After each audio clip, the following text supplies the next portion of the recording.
Hi guys, welcome to a new video. If you're new to my channel, welcome. I'm glad that you found me and I hope that you'll subscribe. And if you're coming back, thank you so much for coming back. So I made some freezer meals for a friend of mine who has become quite ill.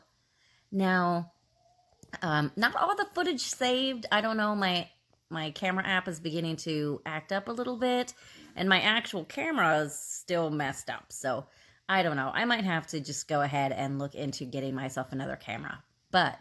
So I made ham, macaroni and cheese. I made chicken enchiladas. And I made some broccoli and cheese soup. Now, I will voice over everything that I'm doing and the things that didn't show up in the video clips. But that's what's going on in this video. And there will also be a Dollar Tree video that's coming up in the next couple days because I did do that yesterday as well. All right, so let me show you what we did. The first meal I made for them was a chicken enchilada. It didn't record me putting all the ingredients into this bowl, but this is simply some shredded chicken. I shredded up that rotisserie chicken from my grocery haul, some rice, black beans, and the quesadilla cheese. And what the can I just slid by was a very large can of enchilada sauce that I had in my pantry. So I went ahead and used that because it does call for enchilada sauce. And I just mix it up. When I make this at home, I don't use black beans because I can't eat beans. But I thought this would help bulk up the food. She's a family of 7, my friend. And it's her, her husband, and her 5 kids. And I thought this would be a good way to make this meal more filling. One awesome thing about this recipe is you can make it with whatever you want. You could just make a vegetarian version. You can use beef instead of chicken. You can pretty much do whatever you want with it. So that's all that there is to with this one. Just mix it as much as you want. Like I said, you can put whatever you want in it. I just thought this would be a good one for her. To put it together, it's very, very simple. All you have to do is fill it up. And you'll see here, like a dum-dum, I'm using my fork, even though I got myself a spoon. You'll see in a minute I switch over to the spoon. Now, this first one you'll see, I actually fill it a little too much, so it's kind of big. I was able to get 10 in here all together. Like I said, she has a family of 7. I thought that would be good that way. So you'll see after this one, I don't make you watch me do every single one. That would be awful. So I just roll them up and put it seam side down. But you'll see after this one, I think this is the only other one that I show you to do.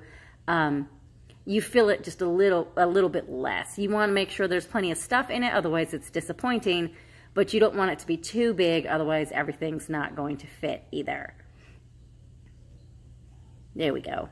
So you'll see that's, and again, you just roll it up however you want. That's just how I did it with the seam side down. I do recommend putting the seam side down though. And that's all 10 of them jammed in there. And then I'm going to pour a little bit more enchilada sauce on top.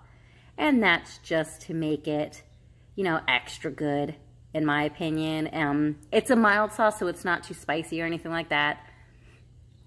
And then after I put the sauce on, you'll see I tilted a little bit to try and get it to drain down just a little ways.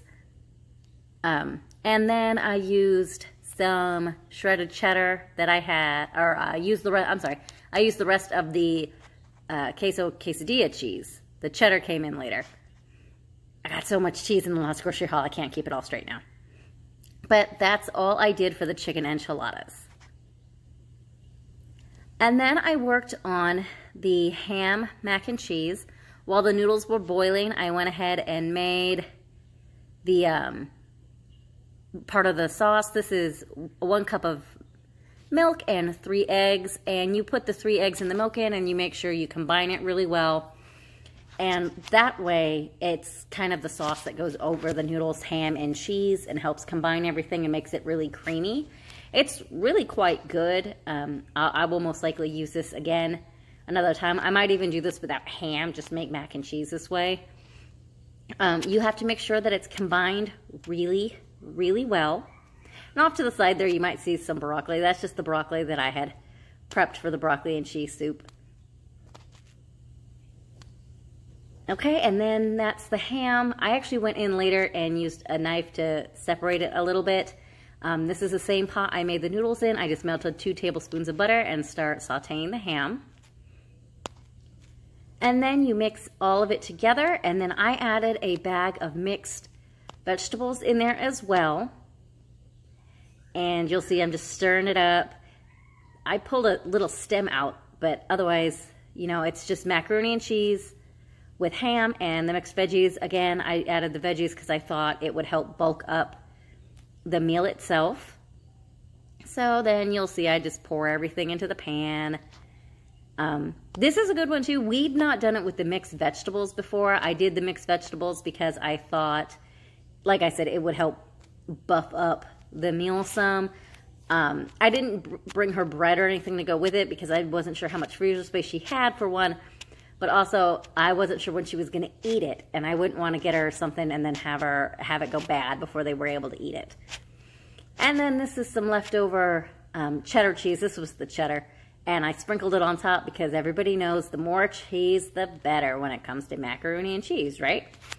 So that's all I did here. Now, normally I would say let this cool completely before you stick it in the freezer, but after I mixed those frozen veggies in, it cooled everything down quite well.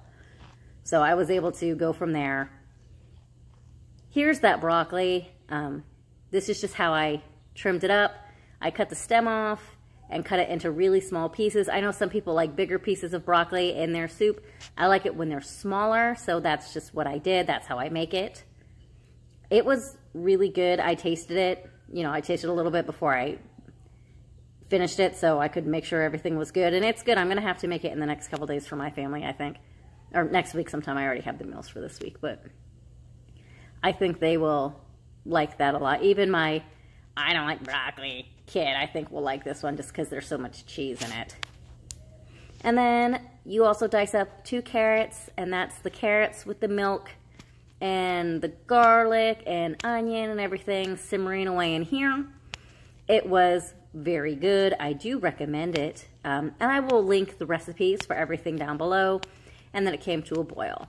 And that's everything that I made for my friend's family. Thanks for watching. I'll catch you next time. Bye.